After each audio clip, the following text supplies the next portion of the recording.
My name is Latasha with Full Closet Chic, and I have a few things that I would like to share with you, a few tips that I'd like to share with you of some things I've learned over the past 30 days in my reselling business as a new reseller. And many of these tips come from Chris from Daily Refinement, and that was episode 74. Two of the tips are things that you should do, and then I'm going to show you two things that I did that you should not do. Don't do it. Don't do it.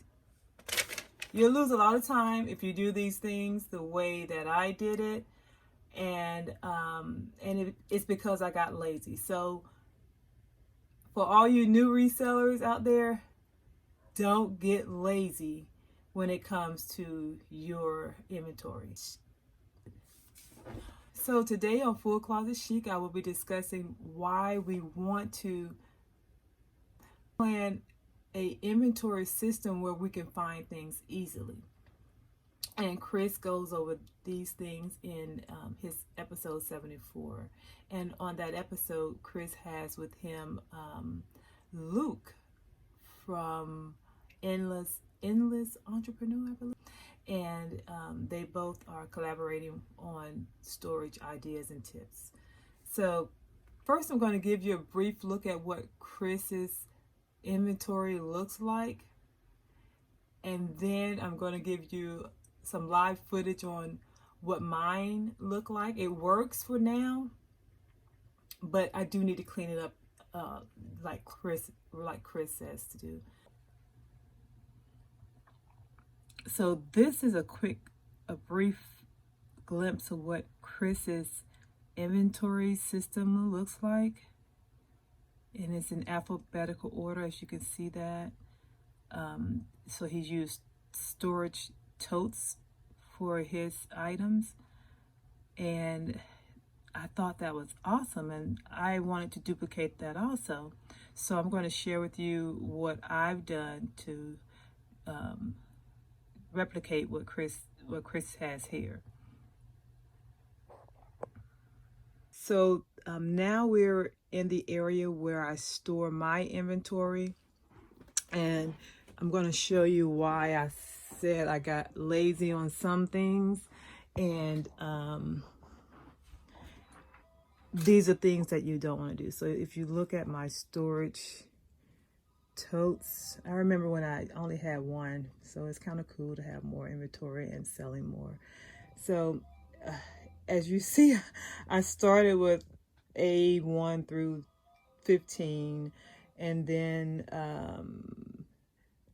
I still have A's in here, but they're not in any sort of order yet, or a good order yet.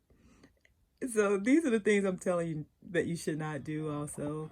Come up with a better format, or stick with Chris's format, like A1-15. Then I could have gone AA1 through 12, or then AB1 through how many is in that container. That is what I should have done. So I started getting better, and as you see, I have storage unit here. Storage container here, AD 28 through 43, and then you see AD 44 through 56. Now, back to the things that you should not do. They're not in order. They should be in order so that I don't have to look for each container. So I have A1 through 12. Then I have AD. Then I have AA. Then I have A0. And then B1 down there. See? And then if you come over here, come on this side, there's AC. And you see that pink tag says that they need bags, so I'm going to get into that next. And then you have AG. So I'm going to share with you why this is not a good idea. So as you may have gathered, these have to be put in alphabetical order so that I can find things faster. So as you can see, I do need to refine that inventory area that I have, and I do plan to, because I do know for the first 20 days that I did things the right way, whenever a sale came in, it was easy. I can go directly to where I needed to go to get that item, pull it, and ship it. And I want to share with you what Luke had to say on daily refinement regarding being able to do things quicker. But when you start scaling outside of that, when you can't go right to the spot where it is, grab it and go, you're selling, how many items did you sell today, Chris? 38 items today. 30 items, right? To do that for 38 items and not know exactly where each of them are, you are sacrificing so much time that could be used to list or to source or to do anything else that moves your business forward. So I think this is very helpful for all the new resellers out there and myself, because we are already busy listing and trying to get inventory in and trying to separate things and get it listed onto eBay or whatever platform we're using. So therefore, knowing where to go to get that item once someone wants it is so important for us, so that we can get it shipped to them, get good feedback, and so forth. The next thing that we're going to talk about is storing your individual items. And Chris does talk about this in episode 74, and he talks about putting the items in their own bags and putting a number on each bag. So inside that storage unit, that tote that you saw, each item is inside of an individual bag. It has its own SKU, a custom SKU, and you can actually now put that custom SKU on your eBay listing. But Chris and Luke, they mentioned to add it to your title. The reason why that's important is because when you sell that item, you don't have to go into the listing or into a note or look on any type of ledger to find out where the item is, because you already know now this item sold. The reminder from eBay or the notification from eBay tells you the reminder sold, and it tells you the name of the item that sold. But in that title, you already have the SKU number. And so I try to make sure that I have room in my title for my SKU number, okay? And that's going to help you also, because I found that the ones that did not have that when I first started, I didn't have a SKU number in every item listing or in the title of every item that was listed. So I had to figure out, try to go into the listing somehow to find it. Then I had to go into my notebook to find it, where I had actually written down each of my items and the SKU number in that notebook. So having it in the title prevents you from having to do any of that. You can be driving down the road and say, hey, I need to stop at my storage unit and get this item. And you don't have to try to figure out what item number it is. It's already in the title. So yes, that's one very good tip. I mean, actually, that's the second good tip as far as inventory is concerned.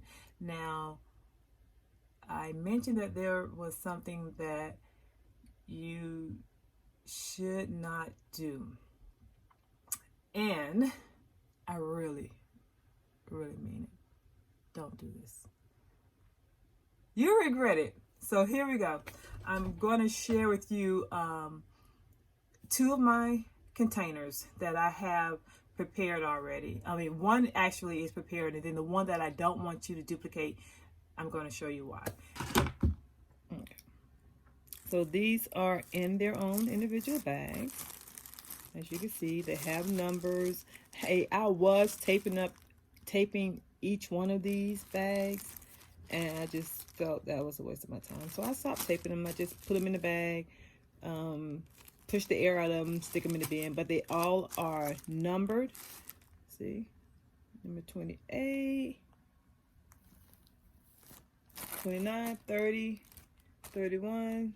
I'm sorry, 30, 32, 33, 34, 31 has been sold, obviously. So that's the good thing you want to do. Now, okay, I know you can't see me, but I do hope you see this mess that I've made. So this container has all the work that I did in that particular day that I was working on this group of clothing. And the problem is I did not bag each item up. First of all, they're listed. All of these are listed on eBay. They're clean, they're folded, and they're in a container. The thing that I don't want you to do, and remember I said, don't do it, okay? Don't. Make sure leave these, make sure that you put these in their individual bag.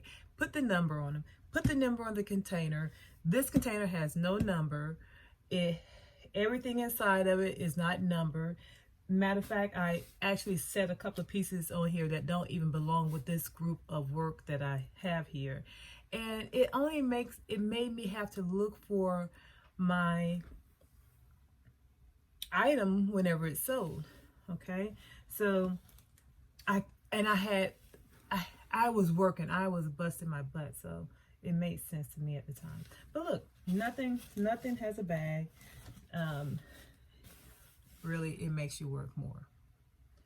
Don't do this. Don't sit them inside of a container. Even if the container can close, don't do this. This makes no sense for your business and your time. So, as I said regarding the clothing that was not in the container, it was a waste of my time. I still have to go to my list that I used to, I wrote down all of my SKU numbers, what the item description was, the size of the item, the measurements for that item. They're all in a notebook, and what I have to do now with that pack of that tote of clothing is the same I had to do with 3 other totes of clothing also. I have to go into each tote. As you can see with that mess, I now have to do the system, do things the way it should be done, and that is now I need to go into my notebook. I have a notebook with all of my items, the SKU number, the item description, the measurements of that item, all in a notebook. So everything that's in that grouping should all be grouped in that on 1 page or 2 pages together. And all I have to do now is go into that listing and start putting each individual item in a bag, put a SKU number on there, and put it in the container and label my container that is in. And that's what I should have done in the very beginning when everything was going easy. But I was working my butt off trying to get the items listed, and I started cutting corners by just letting the items stay in the container. So until I came back to them. Well, when the month was over, I came back to 5 containers like that. And this past weekend, I got 4 of them completed, and I just have that 1 left. But I love daily refinement. Sometimes I just prefer quietness or not a lot of noise, and but giving me the raw deal on how to resell. And for anyone that's a new reseller, take a look at Chris's videos. I want to ask you to please continue to follow me also. You can see me grow. You can still learn some of the things that I do when I'm cutting corners and that are not working. But you can also find out the things that I'm doing when I'm cutting corners and they do work. So come back. I look forward to seeing you. So again, thank you all for watching today. Thank you for coming and taking a look at my second video. And this is something that I remember I said to myself when I started working on these bins, that I don't want to do this again, and I want to share that with other new resellers so that they wouldn't do it and they're cutting corners and doing something like this and then have more work for yourself. So to have to touch the same item again, it gets my nerves. So I just want to make sure that I don't have to touch that item again. Unless it's going out the door to be shipped. So again, thank you for watching. Please don't forget to subscribe. Don't forget to like and comment below. And if you are a new reseller, please comment below what are some of the things that you wish you had never done, the mistakes you've made, and so that we can learn from them now. And if there are some things that you'd like for me to make videos on, or some ideas, please comment down below what those ideas would be. And then for the seasoned resellers, let us know. The new ones are going to be here trying to find out what things that we can do better. But please continue to let us know if we're doing good on our videos. When we talk about our mistakes or our need for encouragement, please comment and let us know that you're watching us, and we know that you're there for us. Because even though I mentioned Chris and Daily Refinement and Luke, it doesn't mean that I'm not watching the other resellers. You know, I watch Rally Roots and other resellers also. So again, thank you for watching, and you all have a great day. Bye.